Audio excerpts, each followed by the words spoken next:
మీరు ఎంత నిక్కచ్చిగా ఉన్నారంటే నేను ఇది చెయ్యను ఇది చెయ్యనని ఎంత ఇదిగా మీ దేవుణ్ణి మీరు నమ్ముతున్నారో వాళ్ళు కూడా అలాగే నమ్మి ఉండొచ్చు కదా. ఎవరు? ఆ పేరెంట్స్. ఏ విశ్వాసమైనా సరే వాక్యానికి కట్టుబడి ఉండాలి. వాక్యానికి బయటికి వెళ్ళినటువంటి బైబిల్ బయటికి వెళ్ళింది అది విశ్వాసం కాదు, మూఢనమ్మకం అవుతుంది. నేను అనేది దేవుణ్ణి వాళ్ళు కూడా అంత అలా నమ్మి ఉండొచ్చు కదా. దేవుణ్ణి నమ్మడం అంటే ఆయన తన్ను గురించి తాను ఏమని బయలుపరుచుకున్నాడు, ఆయన గుణాల గురించి. బైబిల్ చదవలేరు కదా. బైబిల్ చదవనప్పుడు ఇంక మాట్లాడడం దేనికి నాకు తెలియగడుతాను. వాళ్ళు బైబిల్ దాకా తీసుకున్నప్పుడు దేనికి? అంటే బైబిల్ చదివిన వాళ్ళే క్రిస్టియానిటీ. బైబిల్ చదవాలి, బైబిల్లో ఏముందో తెలుసుకోవాలి. చదువులేని ఒకటి మనకు చదువు రాకపోయినా సరే కొన్ని ఇది వాస్తవమా కాదనేటువంటి ఒక అవగాహన మానవుడికి దేవుడు ఇచ్చాడు కదా, ఒక స్పృహ ఇచ్చాడు కదా. ఇప్పుడు ఆయిల్ రాసి రోజు ప్రార్థన చేస్తున్నానంటే అరే ఈ రోజు వెళ్ళాను దేవుడి మీద నమ్మకం అనుకోవచ్చు కదా. కాదమ్మా, కొబ్బరి నూనె రాసి ప్రార్థన చేస్తున్నాడు, ఏముంది అక్కడ దాంట్లో కొబ్బరి నూనెలో? ఏం వాళ్ళు అదే నమ్మారేమో. మరి ఇంకేం చేద్దాం, ఇలా నమ్మిక. ఇప్పుడు ఏమంటారు, మా మదనపల్లి ఏరియాలో కూడా మేము ఈ రాత్రి చనిపోయి నెక్స్ట్ యుగంలోకి ప్రవేశిస్తున్నాం అని చెప్పి వాళ్ళు కూడా నమ్మారు. ఆ క్షుద్ర పూజలు అవన్నీ నమ్మారు. అలా 2 ఆడపిల్లలు చచ్చిపోయారు. ఒకరిని ఒక ఆవిడ ఒక చెల్లిని అక్క కొట్టి చంపితే అక్కని తల్లి కొట్టి చంపేసింది. ఏమంటే మేము చచ్చిపోయి ఇంకో జన్మలోకి వెళ్తున్నాం, ఇంకో యుగంలోకి వెళ్ళిపోతాం అని చెప్పావు. కాబట్టి ఏదో చెత్త పుస్తకాన్ని తీసుకొని నమ్మడం, అలా చచ్చిపోవడం, మరలా మా భక్తి నమ్మకం కాదు. చదువున్న వాళ్ళు, చదువుకోవడం వచ్చిన వాళ్ళు, బైబిల్ చదివిన వాళ్ళు మాత్రమే మంచిగా సర్వైవ్ అవుతారు, మిగిలిన వాళ్ళు ఇలా. లేదమ్మా, చదువు దాకా కాదు. చదువు కంటే ముందు చదువు అక్షర జ్ఞానాన్ని ఇస్తుంది. చదువు కంటే ముందు మనకు ఒక కామన్ సెన్స్ అని ఉంటుంది, ఇంకిత జ్ఞానం మనకు ఒకటి ఉంటుంది. ఎదురుగా జరుగుతుంది ఏంటి, ఇది భక్తి మూఢనమ్మకం అనే ఇంకిత జ్ఞానం ఒకటి ఉంటుంది మనిషికి. తర్వాత చదువు అనేది అక్షర జ్ఞానం అంతే. మనకు ఒక స్పృహ, ఒక ఎరుక ఏంటి ఎదురుగా ఉన్నది అనేది. ఆ మోసమా లేకపోతే భక్తి అన్నది ఉంటుంది. వీడు పాస్టర్లు అయితే మోసం చేస్తున్నాడు, అది ఉంటుంది. ఆ ఎరుక. తెలివి లేని వాళ్ళు మాత్రమే తొందరగా. Very good. తెలివి లేని వాళ్ళు, ప్రతి దాన్ని గుడ్డిగా నమ్మేవాళ్ళు, చదువుకోనక్కర్లేదు, తెలిసిపోతే ఎదురుగా ఏం చేస్తున్నాడు అని. ఆ స్పృహ లేనివాడు ఇక్కడ కాకుండా ఇంకో చోట మోసపోవడానికే నిర్ణయించబడి ఉంటాడు అంతే. జ్ఞానం లేనివాడు ప్రతి మాట నమ్మునని రాయబడింది. జ్ఞానం లేనివాడు ప్రతి మాట నమ్మును. వచ్చింది క్యాన్సర్, రాసేది కొబ్బరి నూనె, ఎలా తగ్గుతుంది నాకు తెలియగడుగుతాను.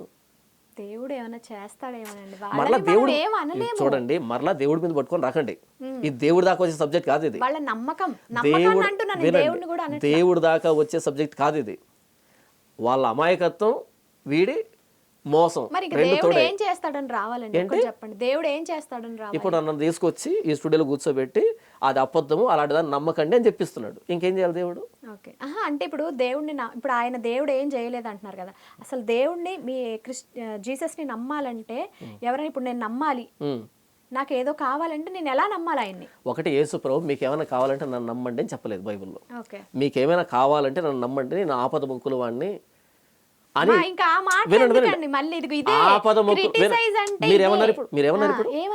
నాకేమన్నా కావాలంటే జీసస్ నమ్మాలన్నారు కదా, అలా మీ ఆపదలు ఆదుకోవడానికి నేను అదే అంటున్నా. మీరు అలా చేశారు, మరి జీసస్ ఏం చేశారు? ఆ పాపని ఎందుకు కాపాడలేదన్న మీరు. కాబట్టి యేసు ప్రభు మీ అవసరాలు ఏంటి, మీ కోరికలు ఏంటి అని అడగడానికి రాలేదు. మీ పాప క్షమాపణ కోసం నేను శిలువ మీద ప్రాణం పెట్టాను అని చెప్తున్నాడు ఆయన. మీ పాప క్షమాపణ కోసం నేను శిలువలో ప్రాణం పెట్టాను. మీరు ఎక్కడ మిగిలిపోయారు ఇంకా అంటే, నాకేమైనా కావాలంటే వేసుకొని నమ్మాలని ఇంకా ఆ అవసరాల దగ్గరే మిగిలిపోయారు. కానీ బైబిల్ బోధిస్తున్నది, ప్రభువైన యేసుక్రీస్తు చెప్పింది అది కాదు. మనం పాపులమే, పాపంతో ఉన్నాం, చనిపోతే నిత్య నాశనం నరకానికి వెళ్తాము. ఒకటి వినండి, వినండి. మనం చావు కోసం ఎదురు చూడటం లేదు, చావు కోసం సిద్ధపడుతున్నాం. చావు కోసం ఎదురు చూడటంలో మనం చావాలని. Very good. ఆ పదం కూడా మీకు అర్థం కాలేదు కదా. చావు కోసం ఎదురు చూడటం. ఇప్పుడు మనము ఎప్పుడో వచ్చే 6 నెలల్లో 7 నెలల్లో ఎగ్జామ్ ఉంది. ఈ రోజు ఉదయాన్నే లేచి మనం ప్రిపేర్ అవుతున్నాం. దాని అర్థం ఏంటంటే మనం ఎగ్జామ్కి భయపడటంలే, ఎగ్జామ్కి సిద్ధపడుతున్నాం. అలాగే ఒకానొక రోజు మరణం వస్తుంది. అది మీకైనా నాకైనా ఎవరికైనా మరణం రావాలి, చచ్చిపోవాల్సిందే. కానీ ఈ రోజు నేను నా పాపాలు ఒప్పుకుంటున్నాను యేసు దగ్గర, ప్రభా నా పాపాలు క్షమించు అని అడుగుతున్నాను అంటే దాని అర్థం ఏంటంటే నా మరణ దినాన్ని గంభీరంగా నేను తయారు చేసుకుంటాను. అంటే ఆ రోజు భయపడకుండా నేను చేసిన తప్పుల విషయమై ఇప్పుడే రెపెంట్ అవుతున్నాను. ప్రతిరోజు ఉదయాన్నే లేచి ప్రిపేర్ అయ్యేవాడు ఎంత శ్రద్ధ కలిగిన వాడో, చదువు అంటే భవిష్యత్తు గురించి ఎంతగా ఆలోచిస్తున్నాడో వాడి భవిష్యత్తులో ఉన్నత స్థాయికి వెళ్తాడు. అలా కాకుండా ఉదయం 8కి 9కి లేచి మజ్జుగా స్కూల్కి వెళ్ళాడు అనుకో, వాడు చదువులో రాణించడు, వాడు భవిష్యత్తు ఉండదు వాడికి. అలాగే మేము ఏం చేస్తున్నామంటే ఇప్పటికిప్పుడు ప్రభా నా పాపాన్ని క్షమించని ప్రతిరోజు అనడం ద్వారా ఈ రోజు నేను పరిశుద్ధంగా బ్రతికేదానికి ప్రయత్నం చేస్తున్నాను. నా భవిష్యత్తు మరణాంతరం నా భవిష్యత్తుని ప్రభువైన యేసుక్రీస్తుతో సదాకాలం ఉండడానికి నేను ప్రయత్నం చేస్తున్నాను. చావు ఎందుకు వస్తుంది అంటే, చావుకి ఎందుకు సిద్ధపడ్డది అంటున్నామంటే, మనకి జంతువులకి ఏ తేడా లేదు. జంతువు కూడా అంతే. ఒకదాన్ని పైన వేలాడి తీసుంటాడు కషాయుడు, తోలు ఒలుస్తూ ఉంటాడు, ఇంకొక దానికి ఇక 4 ఆకులు కట్టుంటాడు ఈ గుంజకి, దీన్ని మేస్తూ ఉంటుంది. అరే ఇప్పుడు మేసి ఏం చేయాలి, ఇప్పుడు తిని ఏం చేయాలి, ఆల్రెడీ దాన్ని ఎక్కించాడు, చర్మం ఒలుస్తున్నాడు, అది అయిపోయిన తర్వాత నన్నే కదా ఎక్కిస్తాడు, ఇప్పుడు తినే ఏం చేయాలి అనుకోదు. ఇది అమాయకంగా తింటా ఉంటుంది. నేను చెప్పను అలా కాదు. విషయం ఏంటంటే ముందు చావు ఉంది నా ఎదురుగా అనే వివేచించకుండా ఈ 4 ఆకులను తింటుందంటే ఈ వివేకమైనటువంటి జంతువుకి మనం ఎటు చస్తామని తెలిసి కూడా ఈరోజు సిద్ధపడకుండా పాపాలు క్షమించమని అడగకుండా ప్రభు యేసుక్రీస్తుని బోధిస్తున్నా సరే, ప్రకటిస్తున్నా సరే, దీనికి ఈ వ్యక్తికి అసలు సంబంధమే లేదు. మీరు చెప్పింది కరెక్ట్. ఇప్పుడు అంటే చావుకు సిద్ధపడాలి, భయపడకూడదు. ఇప్పుడు మీరు ఇందాక చెప్పిన ఎగ్జాంపుల్, 2 అమ్మాయిలు ఉన్నారే, వాళ్ళకు కూడా ఇదే ధైర్యం.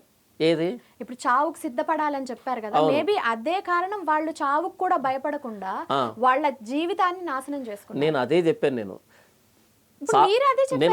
అదే చెప్తున్నాను. చావుకు సిద్ధపడడం అంటే ప్రతిరోజు మన పాపాల నుంచి మనం క్షమించబడడం, పరిశుద్ధంగా బ్రతకడం, దేవుడికి భయపడి బ్రతకడం. అంతేగాని డంబెల్ తీసుకుని ఎత్తి మీద కొట్టి ఒక ఆమెను చంపాలి, ఆ తర్వాత ఇంకొక ఆమెను నోట్లో గుడ్డబెట్టి కొట్టి చంపాలి, ఇది కాదు. ఇది సూసైడ్. చావుకు భయపడలేదు వాళ్ళు. చావు భయపడ్డం కదా, మూఢత్వం. రైల్వే ట్రాక్ మీద పడుకునేవాడు కదా చావుకేం భయపడ్డావు, అది మూఢత్వం. అది కాదు.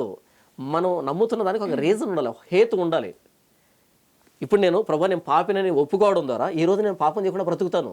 రెపెంట్ అయిన వాడు పాపం చేయడానికి ఏం పాపం చేశారు పాపి అనడానికి? పాపం అంటే ఏంటంటేనమ్మా, ఆజ్ఞను అతిక్రమించడం. ఆజ్ఞ అంటే దేవుని మాటను అతిక్రమించడం. బైబిల్లో 613 ఆజ్ఞలు ఉన్నాయి. దేవుడు మానవుడు ఎలా బ్రతకాలని చెప్పినటువంటి మాటలు ఉన్నాయి.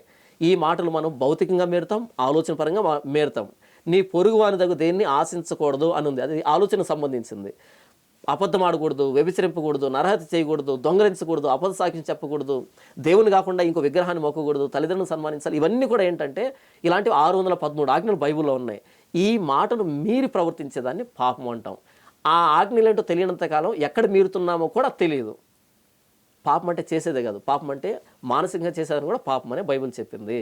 కాబట్టి ఒక్కసారి నేను రెపెంట్ అవుతున్నా అంటే, పశ్చాత్తాపడతానంటే, ప్రభు పలానా విషయం తప్పు చేశానని, ఇంకోసారి ఆ తప్పు చేయడానికి భయపడతాను.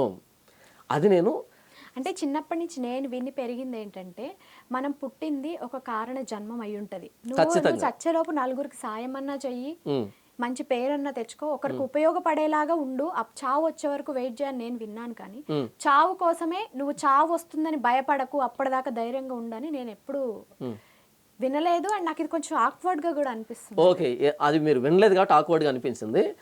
10 మందికి సహాయం చేయని మీరు అన్నారు కదా, ఆ 10 మందికి సహాయం చేసేది ఎప్పటి ప్రారంభం అవుతుంది అంటే, మొదట నేను ట్రాన్స్ఫార్మ్ అయినప్పుడు, నేను రూపాంతరం చెందినప్పుడు, నా బుద్ధి మారినప్పుడు, నా ఆలోచన మారినప్పుడు నేను పక్క వ్యక్తికి సహాయపడతాను. నేను మంచోడిగా మారినప్పుడు సహాయపడతాను. బాప్తిసం తీసుకుంటేనే అవుతారా? బాప్తిసం తీసుకుంటే కదా. బాప్తిసం అన్నది నేను లోపల మారాను అనేదానికి అవుట్వర్డ్ ఏమంటారు రూపం, అది బయట రూపం. అది నేను మారాను అనేదానికి బయట కనిపించేది బాప్తిసం అన్నది.